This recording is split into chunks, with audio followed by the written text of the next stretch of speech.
Hey, it's time for this. The Monday Night Share. With Tim Wheeler and Jules Osmany. The Monday Night Share. BBC Radio Northampton. And with us on the Monday Night Share, I'm delighted to say, is James McInerney. Hello there. Hello. The Mac is back. There you go. Is that it? That's That's short, wasn't it? Yeah. I like that. that's the jingle. Right. That's the jingle you've been waiting for all your life. It is. I haven't heard that at all once. Really? Ever. Never. He said sarcastically. I think he's lying. Yeah. We're talking tonight on the Monday Night Share about poetry. Poetry is apparently enjoying an absolute surge thanks to young people. There's a sales monitor recently reported that 2/3 of poetry consumers were younger than 34, and nearly half were aged between 13 and 22.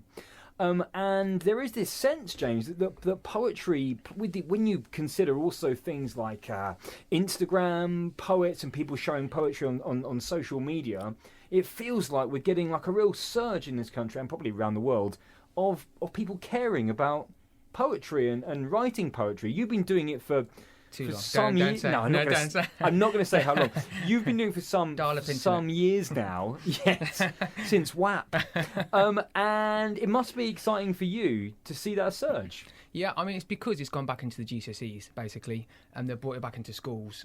So children at primary and secondary are studying on the curriculum now. So it's gone back in, and combine that with Instagram and kids on Instagram and learning it at school and kind of like finding new poets on Insta Poets. It's become popular again, and so many people have become famous on Instagram because of poetry. I mean, you are huge online. You're physically small. Yes. I'm not going. Oh no, not it's a big. against insult day today. But no, I meant like in. Oh, it's starting really badly. I didn't mean in. I come here for free. I meant in girth. It was a compliment yes. about girth. But Yes. online, you are massive. Yeah, I'm big. About 30,000 on Instagram and about 12 on Twitter. Yeah. I was going to say. Wow. Yeah. It's pretty Yeah. amazing. That is good. It's been a long time build up though. It's not. Yeah. It's Yeah, not an of overnight. course it has. You never have an overnight success with poetry. You have to really work at it, and I've been doing it since '98. Well, this is what I want to talk about because we've got so much we want to discuss and about the really exciting things you've done recently. Your link-ups Yes. with various railway stations and things that I've seen online. Mm-hmm. But can you take us back? Because I've never met you before. I know some listeners will be familiar with you from this radio station. But when did poetry begin as a thing for you that you're interested in? Well, I never liked it at school. Didn't like poetry at school. Basically, we weren't taught it. You didn't like no, it at all? No, because we weren't taught it. Basically, we learned probably about Shakespeare and how he kind of grew up and everything. But never. And then I kind of got into listening to instrumental film scores, where the music gets really intense in the scene and it makes that scene. And I kind of started writing things to that and listening to them on all the things, and I just kind of got into it, just fell into it. And then I kind of like started sharing on. I'm going to show my age now. Groups on email Right. news groups. Yes. Yeah. Before the So likes of Yeah, Facebook. ancient, James. Yes. we're both with you, mate. Don't worry. Email news groups, and then basically started sharing on there, started to get a following and people liking stuff. And then before Facebook and Twitter came along, and then they came along, and I kind of hit them running as they came out, and started sharing, started working with people from radio actually who voiced my work from radio. That's how it started, and it kind of went from there and just kind of went mad, really. I mean, did you start doing the same sort of subject? Did you start with one subject and you built on that, or did you sort of try all different Just try all directions different and things, see yeah. which worked? See what worked. And I've come on Oh. the BBC, and it was kind of opened my eyes a little bit to what I could potentially do. And I think it was Bernie Keith I was on Yeah, with. And he Yes, said, you were. Yes. And he said, "Have you got kind of a book out?" And I said, "No, I didn't think about it. To be fair, I was just sharing for fun. I was having so much fun writing and sharing, and I kind of thought about it, put it all together, got a book out, and then started to really get into it. And I've got like my 5th book out this year. It's your 5th now. Yeah, and I've it's written, is Wow. done, and then book 6 is out next year. So it's just, but my life has took over with the project. So that kind of took over my life. Yeah. The project I'm doing in London and all that. So it's got busy. Yeah. Okay. Oh, wow. We'll get to the project, but I'm interested in to know about the discipline of a writer. There's a friend of mine whose father is a poet, and I think he studied. I think it was a guy called Basho, who was a Chinese painter, and he'd wake up every morning and I think he'd write a haiku and he'd draw a dragon, And he decided to kind of adopt that as his way of working. So every morning he gets up and he sits down and he writes whatever comes out. I think he generally writes haikus. Do you have a discipline as a writer, or does it just take you, by surprise when you want to write something down? I think the best thing to do it is write when you're not thinking about it. Because if you sat down with pen and paper now to write, I wouldn't do it. I couldn't do it because there's a lot of pressure on. Your best thinking is when you're doing things like the washing or the, tidying the house. Mundane. Yeah, mundane. And Yeah. they just come to you. Or I like going for walks, so I'll go take a notepad and pen with me and go for a walk, listen to my music, and kind of write stuff. Then, if you sit and you pressure yourself by saying you've got to write something, it won't It's going work. to be difficult, isn't it? You've got to distract your mind almost by doing other things, and then just they come to you. The things come to you. And it's just how it's always been for me. So if I said to you now, James, I wonder if you could make, do some poetry about a pair of sunglasses. It wouldn't Let's say. work. No, It's not going to work, is it? No. So it just needs to be something. Perform. They're my symbols. Exactly. I always think that. Do you go and watch a lot of people where they go to, I'm not actually sure what they call it, where they stand up like a stand-up comedian. Spoken word and that's things. become quite popular now. You say about Northampton, that's appearing Yes, everywhere in it kind of is. cafes, in Yes. everywhere. And that's because there's a need for it, there's a demand, but that is a different kettle of fish. Is it? You're a different kind of person. You're spoken word, slam poetry, that's a different kind of...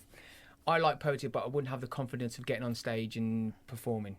A, because I can't perform, and B, a lot of poetry requires a lot of emotion as an actor. I just don't think it would work for me. It's almost from the poetry slams that I've seen, it's almost a combination between almost like a rap performance and a poetry performance. Because they're intense as well. It's really intense, and so Yeah. for you, your comfort zone where you like to be is kind of behind the page. Yeah, rather than... I mean, I actually work with actors and actresses anyway, so from that side, I still do it. So people from like film and TV, and Hollyoaks and all that kind of stuff, they kind of voice my work. So I've had Maxine Peake from Shameless, and Maxine, really? Yeah, she's got a great voice. Yeah, she did it, and Harley from Hollyoaks. Yeah. So I've just kind of worked with some amazing people. You have. Over the years, and they've voiced my work. So, That's what you want. Yeah, because they can put the emotion into it because they're actors. Yes. So Yes. see, that's the thing. That is actually quite clever, James, because what you're doing is you are distinguishing and knowing how you're good at what you do, but you know that maybe that would not be as good, let's say. Yeah, I know. Yeah. And I think that's. I mean, I used to work as a makeup artist years ago, and I used to get a lot of makeup artists say, "I do hair as well." I know it's completely different, but what I'm trying to point, if you do hair and makeup, you're going to be good at one, but not the other. Yeah. It's kind of never going to be the same, and that's exactly what you're doing. Plus, I respect the words, so I know that my limitations, so I know I couldn't portray that piece of work in its best light by reading it myself. So I get the actors, and they're really emotional, and it makes that, people that watch them, they love them. And because it's been done that way by an actor. And so do you film some of the performances as well? Or is it all audio? Oh, it's all online. I mean, Yeah. because of time restrictions with actors and actors who are filming shows and TV, they don't have a lot of time. So we'd send over the work, they'd pick their best ones, and they'd basically record it. We don't do it professional because I like the rawness of it. Just with some of them use a camera phone, some of them, and it adds to the performance because it's It's like kind of intimacy actually. Yeah, about that. And as a poet, I know that there are some songwriters who maybe wrote some of their best work when they were teenagers and maybe never captured that in their later work. And there are some people that maybe are doing their best work later in their life. Do you look back at the earlier things you wrote and still have a satisfaction that there's cringe. something? Well, I don't know, because we have musicians on the program every Friday, and we always talk about that. Yeah. Is listening back to your nascent work, and sometimes people cringe, and sometimes people look back and think, where did that come from? I love that. I wrote a lot of dark stuff when I first started, not because it was in a dark place, but because I just wrote a lot of dark stuff because I like the emotional side of it, and it went down really well. As I've got older and I've started working the project, which is about positivity, I didn't really want to so I've started to write more positive stuff to fit in with the project, and it's just evolved that way. Tell us about the poetry.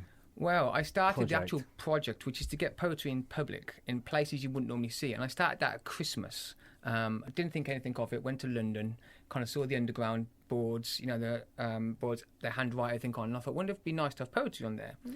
Sent it on Twitter, messaged someone, didn't think anything of it, got a tag on Instagram of my piece written on one of the major undergrounds and on the service information board. I was like, wow. I thought it was a one-off. every day after that, it was on every other station. It was on a major station. Oh, that's massive. It's so cool. It went to train stations then. It's daily at London Bridge, Waterloo, Charing Cross. It's now at London Stansted Airport daily. And it has now gone to across the UK and shopping centres. We've got about 30 shopping centres gearing up to use it. It's going to University of Northampton, who are already trialling it across campus for September. And it's going to America and Australia as well. Wow. International. In 6 months. That's amazing. That is amazing. And is it one particular Yes. poem that they're sharing? No, or is it... I'll give them a selection of 12, and they basically choose, and they basically, they go on either digital screens, posters, and it's just gone mad. I have about 3 meetings a day, which is 3 new centres setting up. Are they all in the same theme? Yeah, all roughly positivity. I'm always adding new things to the mix, but they're all positivity because that's the whole point of the project. Is to people that see it. So they're uplifting. Uplifting, empowering, and commuters take pictures. They share it. They share them online. They tag. It's been in the news praising it for how positive it is across London, and it's done amazing things. And it's now going abroad to America and Australia, which is big because you've got the malls in there, and it's you, your work, it's your name, it's our local area as well, being spread around the world. It's fantastic, and I can hear people listening thinking, I really want to hear one of his poems, and I know that you don't really perform your poems in that way. This is really presumptuous now. I would love to read one of your poems. Yes. I'm not paying you though. No, you don't have to pay me. Would you mind if before 9 o'clock, if you chose a poem, I could read it on air? For everyone, because maybe Jules wants to read one, but it would be so nice to kind of hear your work as well, and to get the chance to do it. It'd be cool. You could read the one that Hollyoaks did if you want. Yes. Jules, maybe you can do the Maxine Peake one. Maybe I can. And also, Jules. So Jules, you might see, Jules has brought in a number of books because Jules, you've been in a couple of poetry compendiums. Yes, well, like James said, it was quite a long time ago, and they are oddly enough very dark, James, as well. Yes. And I'm not a particularly dark, depressed person, so it's very unusual. I've recently written a play, and I do a bit of painting. All of them dark, miserable as sin, and I just do not understand. I used to get people messaging me. Are you okay? Are you okay? Yeah, you okay? What's happened? What's wrong? It's like nothing. It's just. But I've got to say, all of them, I either got a prize for them or they got published. So that darkness seemed to work. To be fair, darkness is quite popular. It does seem to be, doesn't it?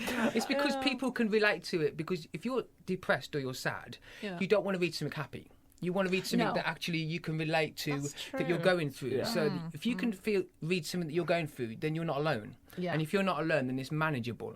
But if you want to read, you're not going to read happy stuff when you're in a dark place, are you? You want to read something, And I know you've been doing a lot of work recently on the topic of depression. We're going to get to that in the second part of the hour and talk a bit about the impact that's having and where you see that going. It's obviously a hugely important topic, and really a topic that's, I think, ever present in people's consciousness at the moment, as it should be. Yeah, of course. So we're going to talk more about that. And it is the Monday Night Share with Jules Osmany, with myself, Tim Wheeler, and this evening with James McInerney, a name that I was terrified of saying, but actually I've just about done it. He is, of course, in the studio. We talked a little bit about you're just thumping around over there, love. Sorry. Honestly. I was getting my poetry ready. We've talked a bit, we're going to do some poetry reading. We've talked a bit about the poetry project. I should say, if you just tuned in, James is a fantastic Northampton-based poet who, I say Northampton-based, but I mean your reach now, as we've discussed, is global. You can find James's poetry in many stations around London and now in Australia and somewhere else you said it was... Arizona in America. Arizona of all places. Yes. Arizona. Stateside. Yes. And we've talked a little bit about the fact that Julesy used to write poetry. We'll hear a bit of Julesy's poetry later. I'm going to... I'm a bit nervous now about reading. I'm going to read an extract of one of your poems, James, which I've chosen because I think it's both positive and it taps into something about communication and radio waves, which I like.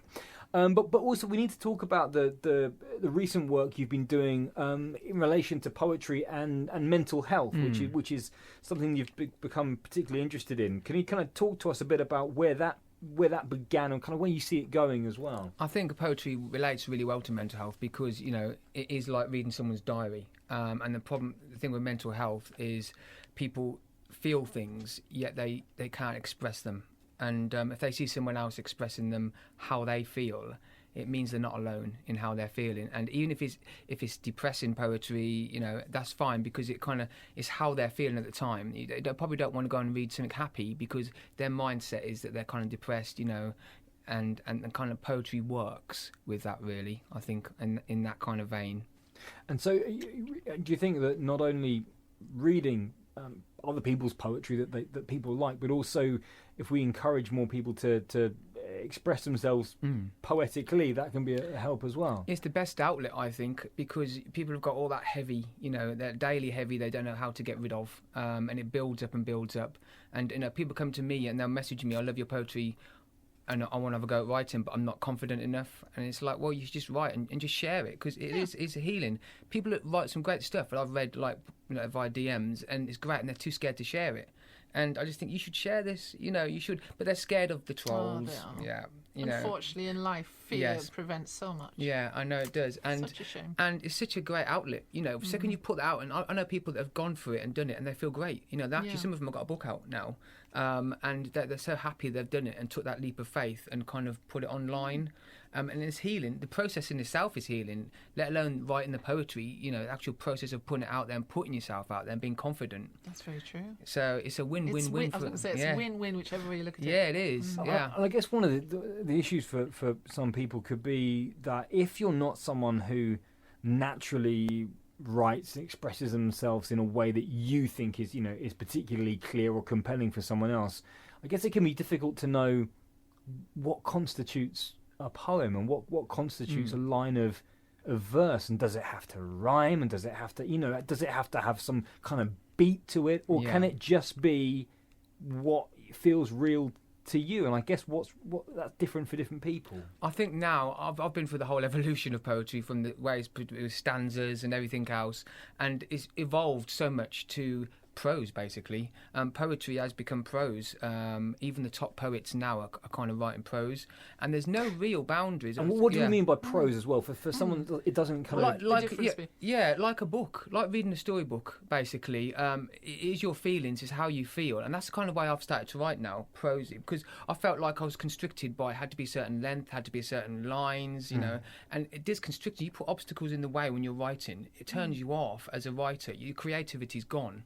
So if I gave someone a bit of pen and paper and said, write how you feel, don't worry about if it's poetry or not, they're going to write loads. If you tell them, write, but you've got to do this, you've automatically lost them. You've lost them straight away. Yeah. I want to get your opinion on something. I should get my bag, because talking about the kind of the place of poetry in a public place, and no one can have failed to notice that virtually every advert now has some kind of a poem attached to it. There are, I've got some rice cakes in my bag, and they've got a poem on the back. I think the cereal I eat has a poem on the cereal when you open it up. Poems are being used in a very public way by companies. Is that something that pleases you as a poet, or do you feel as though it's taking away some of the value to poetry? I don't think you could ever take the value away. I think if it's out there, it's out there. The more out there, the better, I think.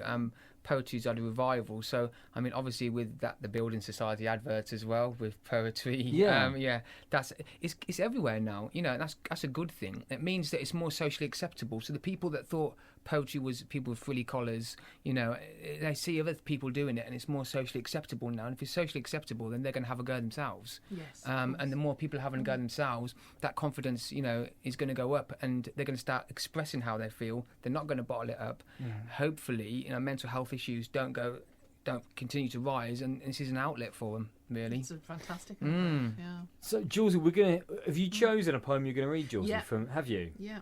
Do you want me to do it? Well, yeah. What should we do first? 'Cause I'm gonna read an extract of one of James's poems. Yes. Shall I do that first? Yeah, this is the poem that begins, "You will never achieve," is the first line. Is there a title attached to? I think I can't. I've wrote basically 500 poems. Now. I've wrote about 500 poems, and over about 5 books. No, I don't know. Well, I'll read it anyway, because and this is the extract, I think, from. Yeah, they are. They're snippets. Yeah. Okay. You will never achieve the peace you desire if you keep surrounding yourself with people who emit a sound that differs from yours. We all thrive at different frequencies. You should never get to the point where you become accustomed to high-level noise. Those that do end up becoming what they hear. Oh, that is so true. And that was part of the kind of style I changed for the tube stations, for everything, because it's positive and it makes people think. It makes people think. Yeah, and if we can stop people for 2 seconds to read the board, again, they're stopping from their busy life. So it's a kind of different edge to it as well, because people are so busy in London, running around trying to catch a train. You go through, Euston, they're literally running. It's quick, isn't it? Yeah. So if you're making them stop for 10 seconds to read something, some woman said she basically almost missed a train from one of my boards because she was reading it. But that's a searing endorsement. That's exactly what you want. Yeah. You want people missing we trains. Want to slow London down. Yes. One thing it's just come to my mind. On social media, especially I suppose Facebook more than Twitter and everything, Instagram, you get people putting quotes, and I've got like 2 or 3 friends on my Facebook who do it daily. All these, and some of them are very poignant. Yeah, and I end up sharing them because I'm thinking, oh my goodness, that's got to have helped. Poetry. Yeah, it has. I mean, again, it's poetry. People say I don't like poetry, but actually you do, because you're sharing these things. Exactly. And I get that so often. People are like, I'm not into poetry, but you are, because you're sharing. That is poetry. That is. And I think there's a misunderstanding of what poetry is, and I think there's kind of people it's still out there. I mean, I've been doing this for a long, long time, and people still have that perception that it's not poetry. Well, quotes but it is as well, even when you get some really poignant quotes. Yeah. And if it stops and makes you think for 2 seconds, then job's done, isn't it? Job done. Job done. Yeah, So, and then you remember. I remember quotes from years ago. I think one of the favourite ones ever is, "If you don't take a chance, you don't stand a chance." And I say that to everybody. I bore everybody with that. I just think it's so perfect. I actually had a woman that liked my poetry so much, had tattooed all down her body. Full length tattoo. That is it. That's the ultimate praise. Literally, she had it tattooed all down the side of her body. Wow. It got into a national magazine as well. I won't mention the name, but it got into like a proper national magazine. You say down her side. It was literally quite an intimate tattoo. Yes, it was. Yes, it was. How long was the piece of poetry? It was a full length one. Was it? I love it. I love it. And then she sent a picture. I was like, okay, that can't go in the magazine. No one published my address. This has gone too far. Yeah, but she was not. It was actually nice, and she came to me, and I actually wrote her one specifically because she. I can't remember what the reason was, but I wrote her one, and I was like, "You're not going to get it done." People say they're going to get it done, and then she sent a picture of her actually being done. It was like the tattoo part. Amazing. And it got into a magazine. Yeah, they picked it up. Life. It's for life. Even when she's older. Julesy. Maybe I should get one of yours tattooed on my body, I don't Julesy. even want this one. Should we hear one of Julesy's poems? Yeah, I've got to say mine has a bit of rhyming going on with it. That's fine. No, okay, so Julesy. You've got to imagine that we're in the early part of the 18th century. Okay, yeah, I'm right. thinking back, yes. Yeah, okay. And very, very At quickly... the birth of local radio. Yes, the birth of local radio. And this basically is about a woman who finds out her lover has been loving lots of other ladies. He's a sailor, and she finds out, so it's the wrath of a woman. So here we go. Come back from the ocean. Look, you're drifting into a different time. Weeds and rocks embrace your limbs. The suction now begins. Break loose and go with force, yet pollute my waters not. Your riddance will be blessed with every passing tide. Drown. Wow, Julesy. That's old style poetry, isn't it? Proper old style. Yeah. She's gonna drown him. That felt like a period piece. It does, doesn't it? I feel like I should be dressed in the gear. Yeah. With all the ruffs and all that business. She's taken him out on a boat and said, "Come out, darling, come, let's go for a ride." He goes, "Oh, hello, let's get in the ride." She plies him with drink and then pushes him over the side. He can't swim, and she pushes him where there's a rip tide, and he's going down and down and down. Do not pollute my waters not. That's just a little tip. Do not go out with Jules Osmany, because on a boat. If you cross her, you have a brick tied to your ankle. Especially in the 18th century. Especially if you're in the Seriously. 18th century. It was a bit Gentleman Jack, that whole thing, wasn't it? But it was very Gentleman Jack.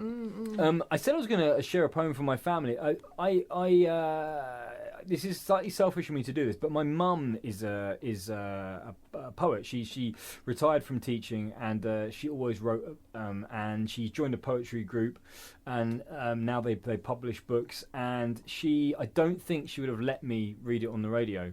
So I secretly emailed her earlier, giving her a bogus reason for why I needed the poem. But she writes loads of poems. This was just one from the most recent book that the group published, and I really liked it. And I don't know if I necessarily fully grasp the meaning, but I need to talk to my mum about what that is. But I'm going to read it, and then my mum will be really embarrassed. But I want to read it because it's my mum and I love her. Exactly. It's called The Two Owls. On a fence, two owls stare, dare me to speak. Tell me, wise ones, for so I address them, where is my voice? Trapped in your throat, says one. Stuttering in your pen, says the other. And shall I sing again one day? When your throat is cut, says one. When your pen seeps blood, says the other. And of what shall I sing? Of the truth, of rapture and the joy of being, says the one. Of the truth, of cruelty and despair, says the other. And that's Barbara Wheeler. Wow. That's quite a good story, but yeah. I just like it. It you know. She'll probably kill you for reading it on Yeah, she might do. Oh, no, I love it. I genuinely love poetry. I love listening to poetry. I know when you listen to someone else reading it, I'm not suggesting to me. No, I get but when you listen, transfixed. you kind of get that feeling. And you know the feeling when I've only really experienced this once or twice in my life.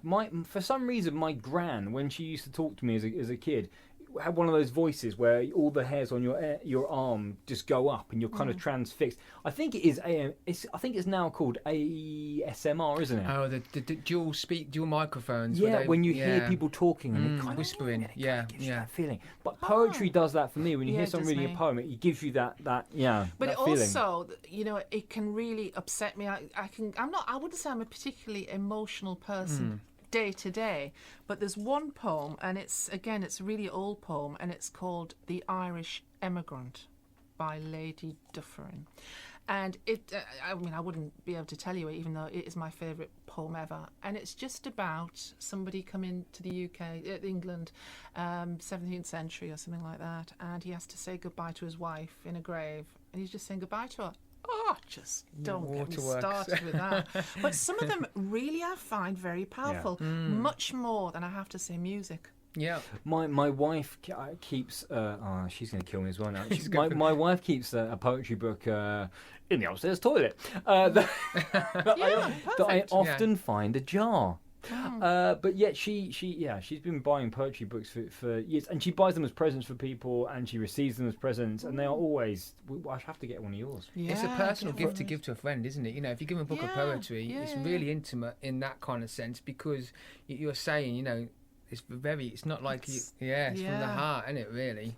So we know you've already got some fantastic performers and actors to perform your poetry. I'm asking you on the spot, but if you had a list of great actors, great voices that you would love to hear your poems realised by, are there any kind of big names that spring to mind? Because we know we can put the word out now. Well, I'm obsessed with Keira Knightley. So, oh really? Yes. Yeah. She's got a kind of like a tremendous sibilance to her voice. Is she English or American? I'm not sure. She's English. She is. Yeah. Keira Knightley. We should contact her.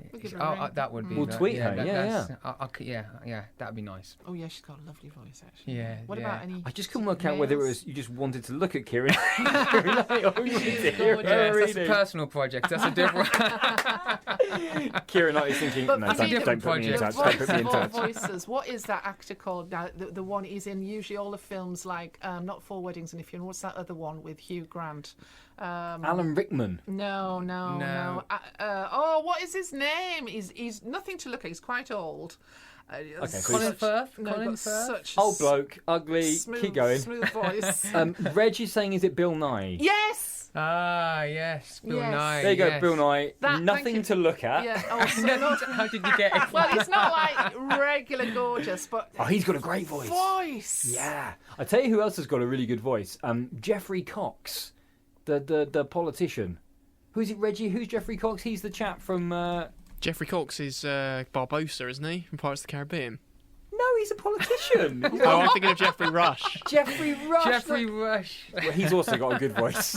Jeffrey Cox is not in Pirates of the Caribbean, but he's got a very booming, Or the guy from voice. X Factor, the one that does the voiceover. Oh, yeah. Tonight, it's Rachel at a DJ. That guy. Yeah. Are you sure you're But not Tim, him? You've got a lovely voice. I like your voice, Tim. Well, I'm sadly far too K-list celebrity to make it onto James's list. Wow, Otherwise, K, I would down. love to do one of James's poems. But Well, if ever you need a strange wink, northeastern wink, voice. nudge, nudge. Well, I just did one with Ellen Adair from The Sinner. Oh. She's really good. Mum and Dad watched that and they were like, it's like, yeah, and they loved it because it was like, yeah, she's really nice. So it's just, for me, it's like, goosebumps really, because it is. to see someone read your poem actually who you've seen on the TV or in a film. Yeah, or on BBC Radio. Yeah, on BBC Radio. Yeah. James, you've been a good guest. You've not publicly asked me to read one of your poems, but I shall certainly. Yeah, thanks, mate. So where can we see you next? I mean, so the poems are going all around the world. Wouldn't it be nice if that lasts forever? Yeah, space probably next. Yeah, why not? Very International topical. Space Station. Yes, that'd be the. I just think kind of like I keep releasing a book every year, so I'm always writing for new books, and I do say that you never know where these things kind of take you because every kind of place I've worked with on the project have said, oh, we can see it in here as well, and we can see that with this, and they're talking about funding the project so as well because it's like a free project because I think it should be free because it's giving it to the people. They're talking about also looking at funding for it as well, which would help it get even further and do bigger things. How about this? This has just come to me. The idea has just come to me from space. Picks up pen. Yes. Okay, printed on the rubber mats that spin round at supermarkets. What are they called? The where you put your shopping on? Carousel. You know this where you put your rubber mats. It's not carousel. Reg, what are they called? You go shopping. And I thought you meant the automatic doors. No, the carousel. the thing that you press the button and it whizzes and it takes your shopping up to the Conveyor belt. Conveyor belt. Thank you. Rubber mats. You put it up right. Reg, thank you.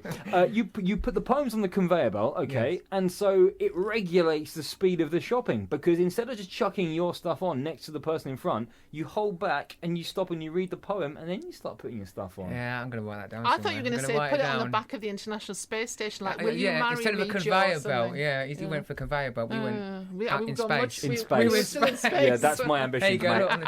You've got space ambitions. I've got conveyor belt ambitions. James, it's been really lovely to have you. Thank you so much for being here for an entire hour. You were two poets. Wow, it's been an hour already. Two poets in one. Yes. Cheeky.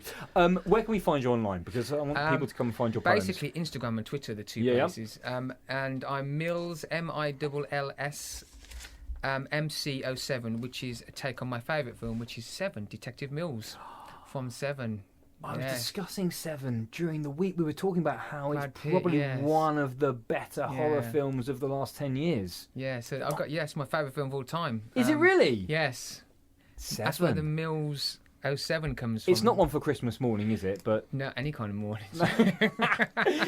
James, thank you very much. Thank you, Julesy, for sharing your poem. Thank you to for listening. my mother, Barbara Wheeler, for sharing her poem. She doesn't know about it yet.